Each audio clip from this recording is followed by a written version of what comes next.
Hey guys, Mustached Tom here to review Smurfs.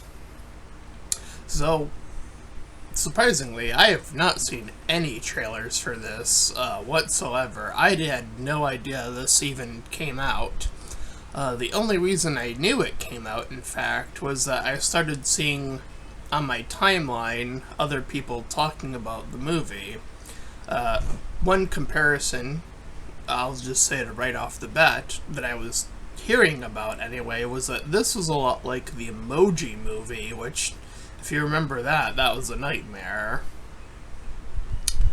And in terms of, after watching it, I see what they mean in terms of the plot, right? So, with that being said, let's dive into it and look at it as objectively as possible.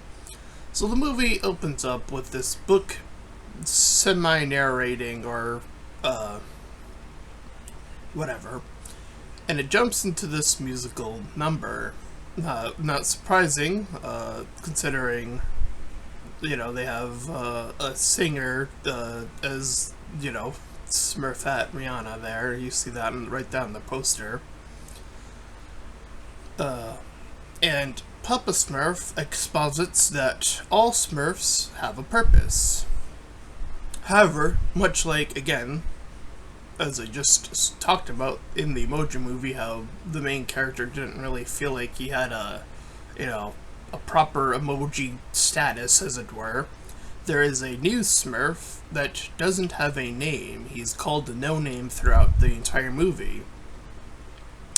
And he also has, to follow that, no purpose. So he tries to get himself to do stuff, and the group, and Smurfette in particular, seems to really push him to, find his thing at this juncture. So they get him to try to make a clog, which is a type of shoe. He fails to do so. And we then proceed to exposit a little bit more information about Smurfette. That being that she was made out of clay from Gargamel. Now, I think that's even from the original Smurfs, which, I guess, Anywho, so this proves to be more of a musical than not, as right after her exposition, and we continue to follow No Name here, he sings about searching for, his purpose and whatnot.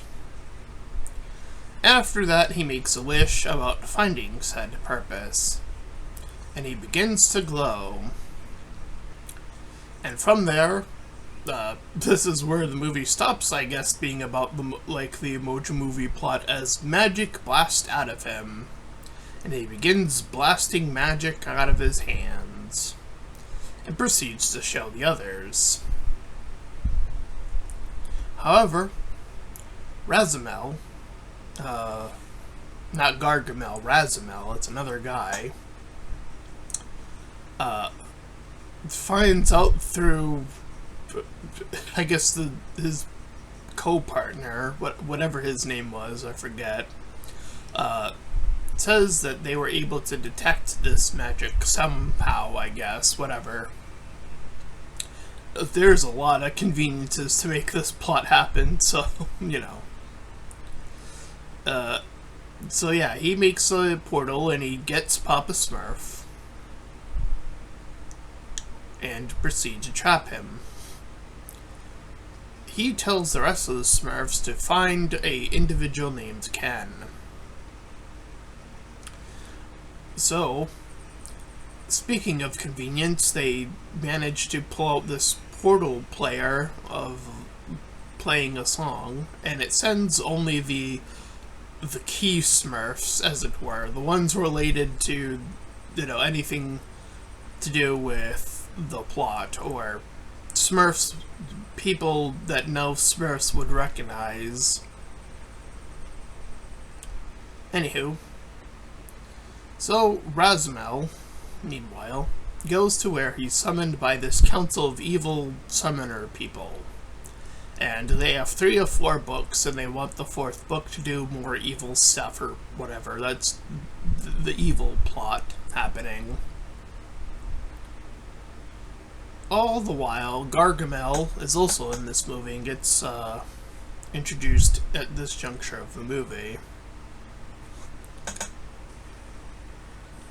So they end up in Paris, where they meet a different group of Smurfs. These ones are dressed in like black uniform or stealth uniform, and proceed them to carry them up above this music, area. They're playing one of Rihanna's songs, the one with Michael Jackson involved. That song. So they bring them into this disco ball layer. I guess they could just... it acts like a portal or whatever. I don't know. So, through no means of... other than the No Name, he creates a... they all... or Smurfette primarily convinces him and the other guy, not Papa Smurf, but one of his bros, convinces him that he should create this portal, so he does, eventually. In some short order.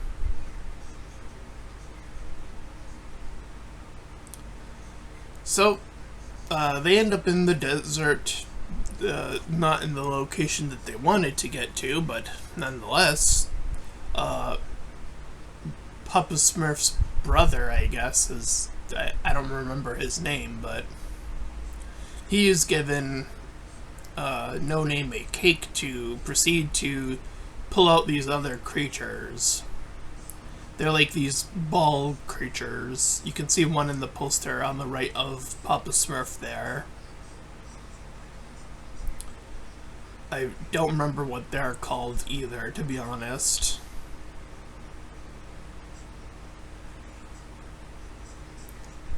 So, oh yes, his name was Ken, that's right. That's who they were looking for.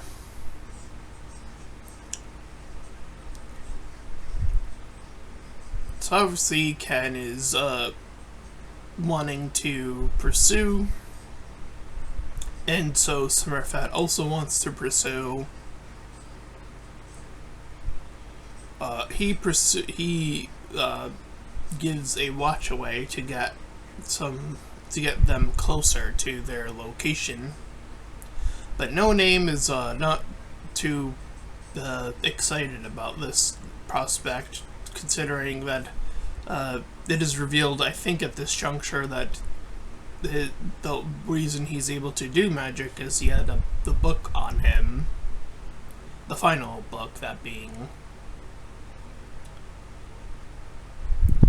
So the bomb of the fur balls, I'll call them, I guess. I don't remember what they are actually called, but they look like that, I guess. So that's what I'll call them for the purposes of simplicity. She drives as they're there, and more of them are getting. Once that magic is used, obviously, this allows the bad guys to come in and capture a good chunk of them more so. So now the only ones remaining are, gonna end up being Papa Smurf, No Name, and Smurfette, essentially. So Razumel and Gargamel team up, bros, and Razumel seems to be more, throughout the movie, inclined to not be so keen on having Gargamel around, but is doing so anyway.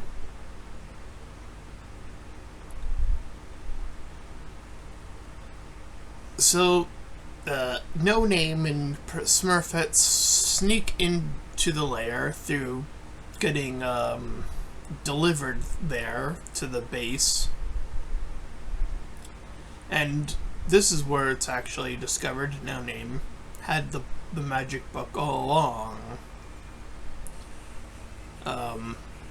They are captured too, and the grimoire is turned evil.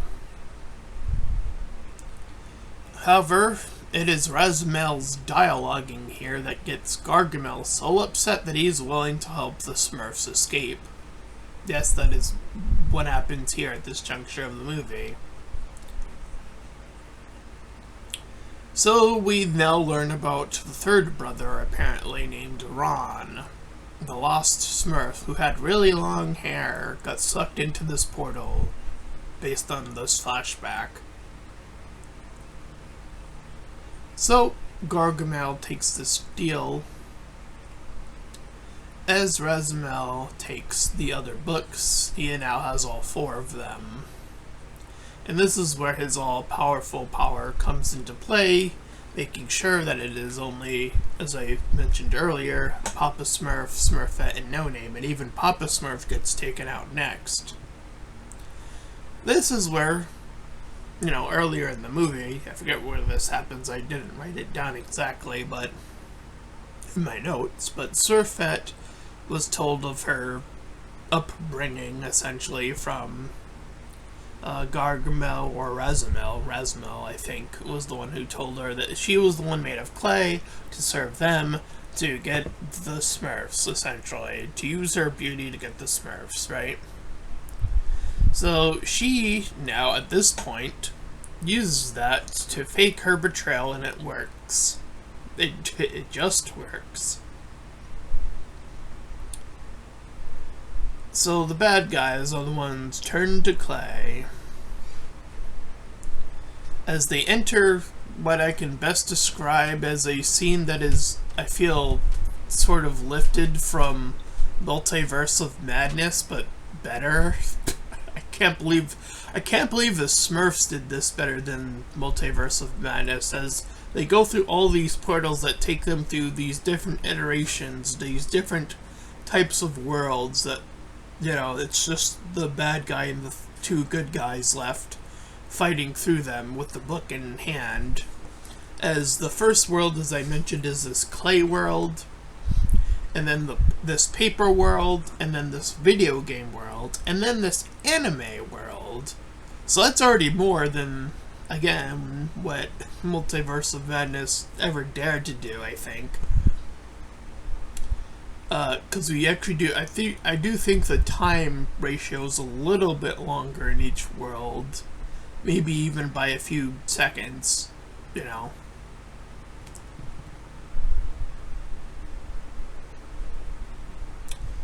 Anyway, so obviously through the anime of powers, Razumel gets even more power. But No Name isn't quite done, as he feels that energy.